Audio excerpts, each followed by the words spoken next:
Welcome back to Dyknow's Tech Coach Corner YouTube series. I'm Tiara Lustig. I'll be your host today.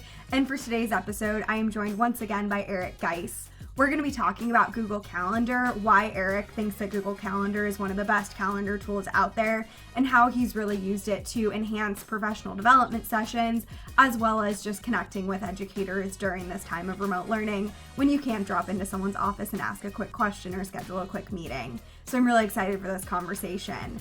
Before we jump in, as always, don't forget to subscribe to Dyknow's YouTube channel so you never miss an episode or any of the other videos we're dropping. And don't forget to follow us on all of our social media. We're on Twitter, we're on YouTube, we're on Facebook, we're on Instagram, we're on LinkedIn. So I don't want you to miss anything. Go check us out on all of those channels. We have some exciting things coming up in the next few weeks, so keep an eye out for those. But other than that, let's jump into our conversation with Eric. Welcome, everyone. I am here today with Eric Guise, Media Specialist and Tech Coach at Hopewell Valley Central High School. Eric, do you want to give a brief description of yourself for the audience? Sure. I'm a husband. I'm a father of 3 boys, Bo, Boone, and Briggs, and they're all under the age of 5. I'm a tech coach, media specialist, and I'm going back into the classroom this year as a AP bio teacher. And I'm just happy to, make it through remote learning. Yeah, it's definitely been a long few months of remote learning for everyone. I'm sure it's exciting, though, getting to go back to teaching in the fall.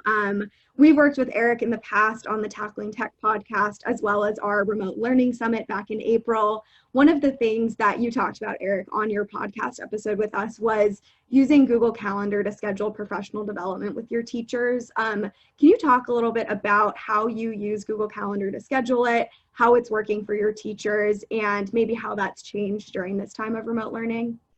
Yeah, so let me just start by saying I did not use Google Calendar before remote learning like I am now. My whole level of using Google Calendar has been such a transformative process, but I'll give you a couple of reasons why I did dive into it during remote learning. I found myself having so many appointments with people wanting to meet, professional developments that I had to run, things along those lines. And I found myself writing stuff down on Post-its and trying to organize it that way. Now I was like, what am I doing? Let's give Google Calendar a shot. So really, productivity is the #1 reason to use Google Calendar. It allows you to have everything in one spot, and as long as you have your cell phone on you, which, let's be honest, everyone always has their cell phone on them, you have everything that you need right there as far as your meetings. So it's very convenient. And another reason why it's convenient is if you're meeting with 5 people and you need to find a time, as long as they're using Google Calendar as well, once you type in their names and you want to find a time, you can just hit a button that says suggested time or find times, and it's going to look at their Google Calendar and make some suggestions as to when everyone's free. You could add conferencing information to your Google Calendar, which is huge. So some conference platforms that are integrated in with that, WebEx, that's one that I've used, Zoom, which is what we're on now. And for our district, we've used Google Meet. So all those, you could put all the access information right into Google Calendar, so it's very convenient.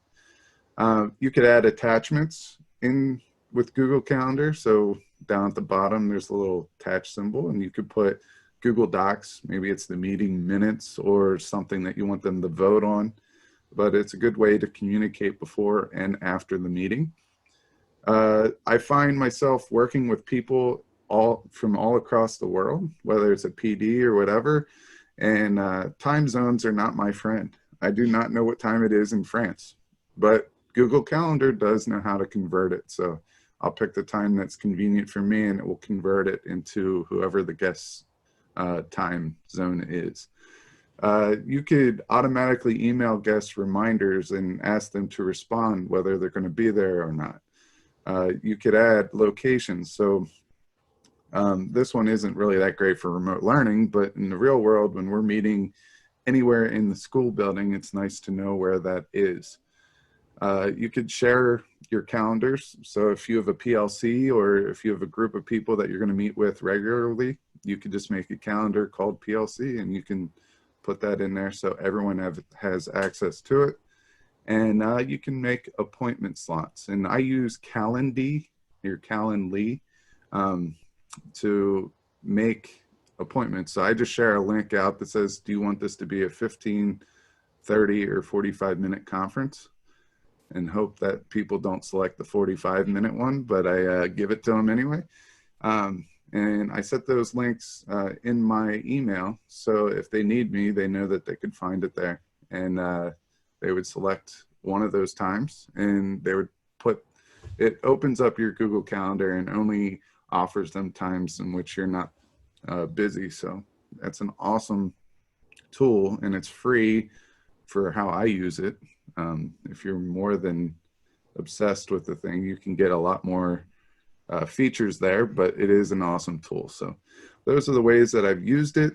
It's made my life a lot easier. It made the people that I'm talking with on the other line or meeting with, it made their lives a lot easier. And in turn, I'm very happy with it. So. Yeah, that's awesome. We use Calendly here at Dyknow as well. And I know in a lot of conversations we've had during remote learning, people have said, you know, the most important thing is making sure that teachers, parents, students, whoever you're emailing with or speaking with frequently know that you are available. So I love the idea of having those in your email signature, putting it in emails, letting people know that they can schedule time if they need it. Because I think communication is definitely one of the most important things during remote learning, and time management. So I think the reminders and all of those tools that Google Calendar allows you to use are really important for this time. Go ahead. I was just going to say, I think that is probably a better recap than what I gave of it. But yeah, I mean, I agree with you. Calendly and Google Calendar, they're amazing tools. And if you just regiment yourself to using it and giving it a shot, I think you're going to like it. Definitely. Easy to have everything in one place during this time, for sure. Well, thank you so much, Eric, for being with us today. I know you have a podcast, a website. Where can people find you if they want to connect? Our website is www.gottech.com. You could find me on Twitter at GuiseGotTech or the podcast at We Got Tech. And you could find our podcast, Got Tech, the podcast, at any major podcast platform. Awesome. And we will put all of those links below so people can easily connect with you. Thank you so much for being here with us today, Eric. It was great to learn a little more about Google Calendar with you. Thanks for having me.